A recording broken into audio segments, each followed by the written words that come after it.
6, the average 18.1. Well, that 6 is a little bit troublesome. If he was only up by 6, he would be in Florida.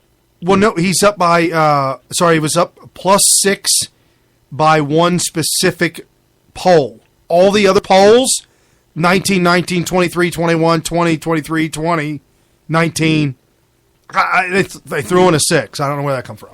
Well, and Florida is such a weird state because it's divided up into segments of population that are so different, it's unbelievable. When you get up into the Panhandle and that northern part, there's really no distinguishing between Florida and Georgia and Alabama and Mississippi and South Carolina. That whole region, they have that southern drawl and everything like that, and they're actually kind of rural. There's a lot of people don't know this because when you think of Florida, you think of Disney World, you think of all the resorts on the beach and all that. Did you know that Florida is one of the leading states in the entire country for cattle ranching? Yes, cattle ranching. Isn't that weird? If you said Texas, you would be wrong. The number one state is Florida. Oh, I didn't know it was number one, but I knew it was like one of the top ones. So yeah, there's like rural areas. Like if you fly over Florida, or at least we do. Like I look out the window when we're coming in, and we're in South Florida. Okay, so you got the big city where you have you could have Cuban immigrants, you could have inner city people, a lot of that Democratic type of stuff you get in the inner city, Democrat stuff. It's not Democratic, but it's Democrat. And but before you get to the city, you're flying over not millions, but maybe hundreds of square miles maybe thousands of square miles of Everglades, which is nothing but swamps. Right. So it's like either swamp area or inner city, and that's like all you get, right? Or beach. But that's in the south part. Up in the northern part of Florida, it's like you kind of get the same people, the voting demographic that you would get in your Alabamas, Mississippis, and South Carolinas. Right. So it's just because that's the culture of that area. And then on top of all that, you got your inner city type of stuff that you get in any other inner city, which is in your Miamis and all that kind of stuff. But on top of that, you have the millions and millions of people from all over the entire country who are over the age of 65 that move down there permanently for retirement. Right, middle of the state, all the way up there. Well, in the villages, if you will, is like an entire state amongst itself. And that's that's more in the middle. That's not coastal, not left or the west coast. It's more in the middle towards the north. And in the north, even going Tampa and further north, you've got a completely different culture. There's no question about that. Yeah, it's definitely an interesting state. I think it's very interesting that it votes mostly. It's kind of a conservative state, but it'll go blue. I'm trying to remember. Did Obama win Florida? I think he may have, but whatever. So it's kind of an interesting state. It's kind of a swing state, but also it's like 99 delegates for the Republican primary, and it's a ton of delegates for the general election too. I mean, and for a winner take all, I mean, Florida's pretty critical. Right. But so, anyway. Okay. So check out this article from the Gateway Pundit. I like to follow them a lot. They pick up articles. They kind of do a little bit like what Matt Drudge does, the Drudge Report. They'll find interesting articles and write about them. Well, they put this one together, and Ted Cruz loses law enforcement after siding with Bill Ayers, violent mobs beating cops in Chicago. Now that's kind of is that the headline? Yeah, that's trollicious. Well, and not only that, it's not really that accurate. I don't think that he sided with Bill Ayers. Well, here's what they posted Twitter's tweets from John Cardillo. He tweeted, blocking ambulance and assaulting police officers aren't also protection of the First Amendment. Hashtag Trump protest. Oh, I heard about that. You have a very special VIP section in hell next to the devil You will burn, and you will burn long and hard in hell. When you're blocking an ambulance? Yes! Are you out of your freaking mind? I heard about that, and I said, how do they win the narrative? How on freaking earth do you win the narrative when the reports are that you're out blocking ambulances? You know, when my daughter, I was amazed at this. She said every time she sees or hears an ambulance, she says a prayer. Wow! For those who might be, yeah. And I don't know where she got that from because I never even thought of that, but that's a good idea. That's a really very good idea.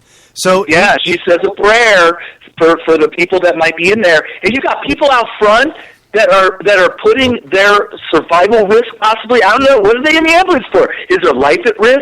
What kind of treatment do they need? Do they need to get to a specialist? Maybe they need surgery. And you're going to block.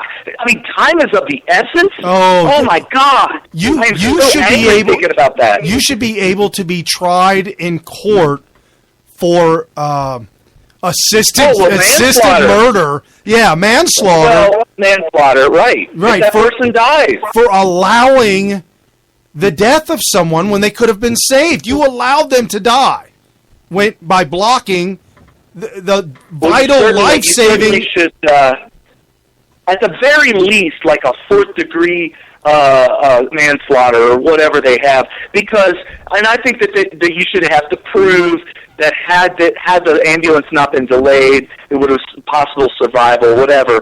But yeah, I mean, definitely throw them in jail for manslaughter. So check if this. Something like that happened. Right. So check this out.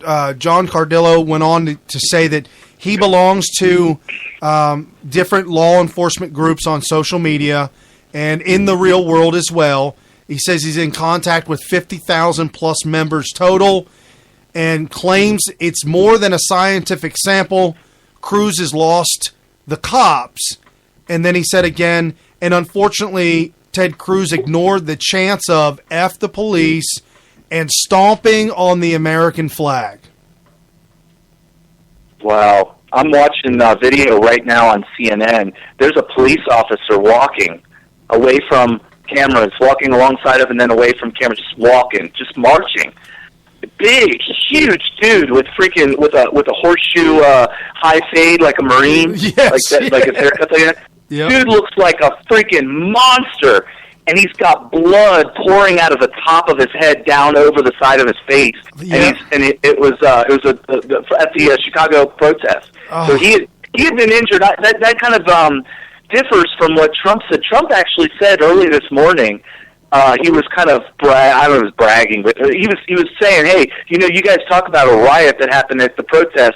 Well, let me tell you something. No injuries reported, but that looked like an injury to me." I'm looking at that. I'm looking at that picture right now of that dude. Maybe no. I mean, maybe no stitches. Maybe. Well, yeah, but it's an injury. Yes, there's blood. There's blood. Yeah. You don't have to get stitches to be reported as an injury. But right. You might have a concussion. It's very possible.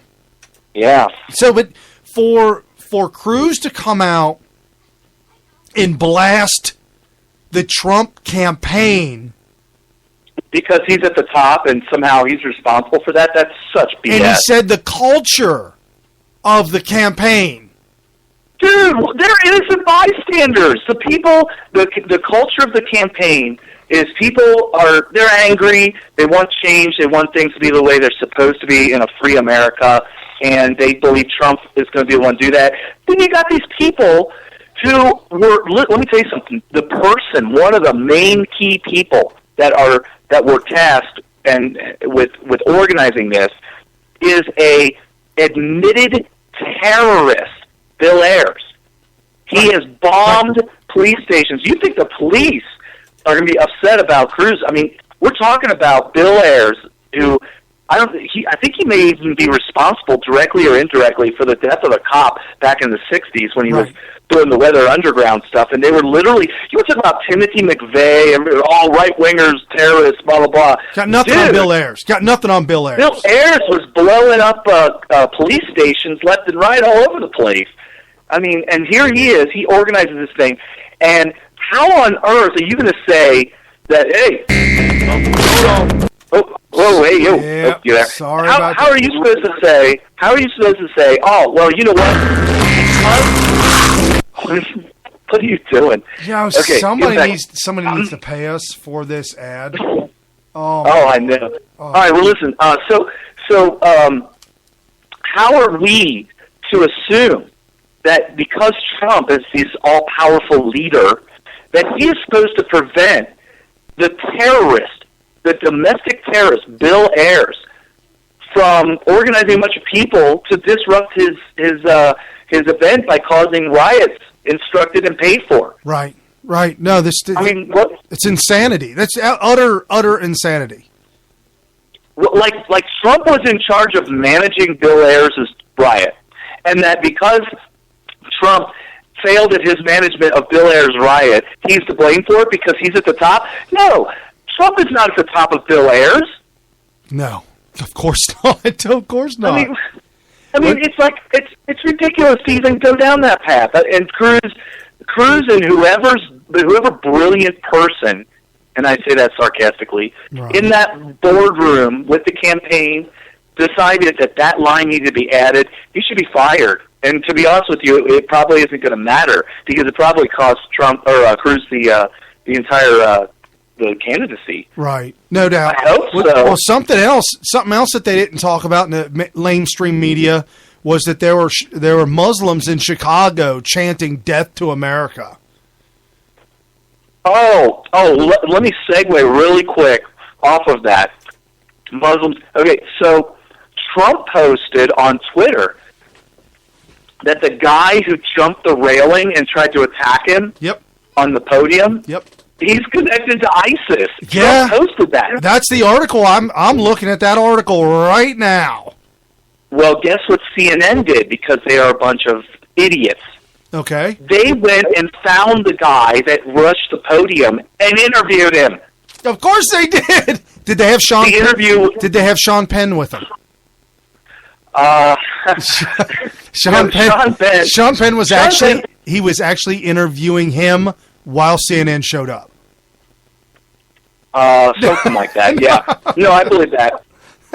No, so this guy got interviewed by CNN, gave him the royal treatment. They had nice, background and everything, and they just questioned. This literally happened while we were talking earlier, like maybe 10 minutes ago. Right. And I wish, I'm not in a very good spot to be able to have you listen to it, but it would have been awesome to include on the show. But yeah, CNN freaking interviewed him like a bunch of, gosh, you know what they're doing? They're ensuring anybody out there who wants to do something really violent and really crazy at a Trump rally, they're ensuring those people that they will get their 15 minutes of fame. They promise them.